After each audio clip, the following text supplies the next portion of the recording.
ਕੀ ਨਾਂ ਤੇਰਾ? ਦਾਨਿਆਲ। ਕਿੱਥੋਂ ਆਇਆ? ਦਾਨਿਸ਼। ਕਿੱਥੋਂ ਆਇਆ? ਟੋਬੇ। ਕੀ ਕਰਨ ਆਇਆ? ਕੁੜੀ ਦਵਾ। ਕੁੜੀ ਅਗਵਾ ਕਰਨ ਆਇਆ? ਲੈ 4-5 ਮੁੰਡੇ ਹੈਂ? 4-5 ਮੁੰਡੇ ਹੋਰ 4-5 ਹੋਰ ਮੁੰਡੇ ਆ? ਉਹ ਵੀ ਕੁੜੀਆਂ ਅਗਵਾ ਕਰਦੇ ਆ? ਹਾਂ ਉਹਨੇ ਸਾਨੂੰ ਕਿਹਾ ਸੀ ਪਤਵਾ। ਉਹ ਕਿੱਥੇ ਆ? ਉਹ ਅੱਜ ਕਿੱਥੇ ਆ ਹੁਣ? ਇਹ ਕਿੱਥੇ ਹੈਗਾ ਵਾ? ਹਾਂ। ਇੱਕ ਬੰਦਾ ਬਾਕੀ ਪਿੰਡ ਇੱਕ ਪਿੰਡ ਕਿਹੜਾ ਤੁਹਾਡਾ? ਪਿੰਡ ਕਿਹੜਾ? ਸੀਓਵਾਲ। ਸੀਓਵਾਲ ਦਾ। ਟੋਬੇ। ਹਾਂਜੀ। ਤੇ ਇੱਥੇ ਤੇਰੀ ਦੁਕਾਨ ਕਿਹਦੀ ਹੈ? ਕੱਪੜਿਆਂ ਦੀ ਸਾਡੇ ਮਾਮੂ ਤੇ ਚਾਚੂ ਦੀ। ਨਾਲੇ ਅੱਗੇ ਚਾਚੂ ਕਹਿਣ ਡਿਆ, ਹੁਣ ਮਾਮੂ ਆ ਗਿਆ। ਮਾਮੂ ਦੇ ਕਿੱਥੇ? ਚਾਚੂ ਕਹਿਣ ਡਿਆ ਕਿੱਥੇ ਕਰਕੇ? ਜਿੱਥੇ ਗੱਲਾਂ ਮੰਡੀ ਨਹੀਂ ਇੱਥੇ ਸਿੰਦੂਕ ਬਣਦੇ ਜਿੱਥੇ ਤੇ ਆ ਬੱਚੀ ਆ ਤੇ ਇਹਨੂੰ ਕਿੱਥੇ ਲੈ ਗਿਆ ਸੀਗਾ ਕੱਲ ਤੂੰ? ਇਹ ਉੱਥੇ ਲੈ ਕੇ ਜਾ ਰਹੇ ਸੀ ਫਾਟਕਾਂ ਦੀ ਕਿਹੜੇ? ਹੋਰ ਇਹ ਇੱਥੇ ਹੀ ਆ। ਇਹਨਾਂ ਦਾ ਨੰਬਰ ਹਾਂ ਇੱਥੇ ਹੈਗਾ ਮੋਬਾਈਲ। ਹਾਂ ਉਹਨੂੰ ਬੁਲਾਉਂਦੇ ਆ। ਠੀਕ है। नाम है आपका? लारेब ज़ारा। ये आपको क्या करने लगता? अगवा करके ले जा रहा था? जी।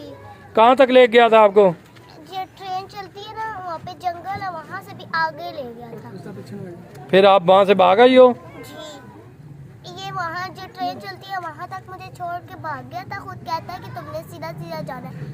तो फिर ना मुझे रास्ता नहीं पता था, मैंने एक आंटी को बताया था, उन्होंने पहले मुझे बैठाया है और फिर उन्होंने मुझे कुछ खाना खिलाया और फिर पापा का नंबर बताया, मैंने उनको चुप करो।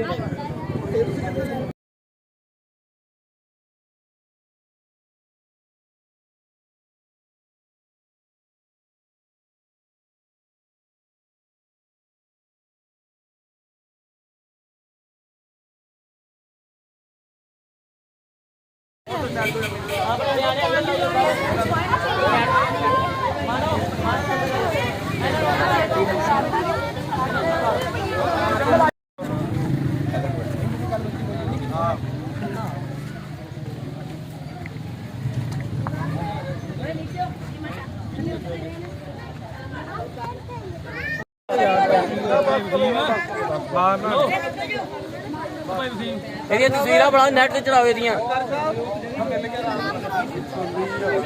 ਨਾਸਤਾ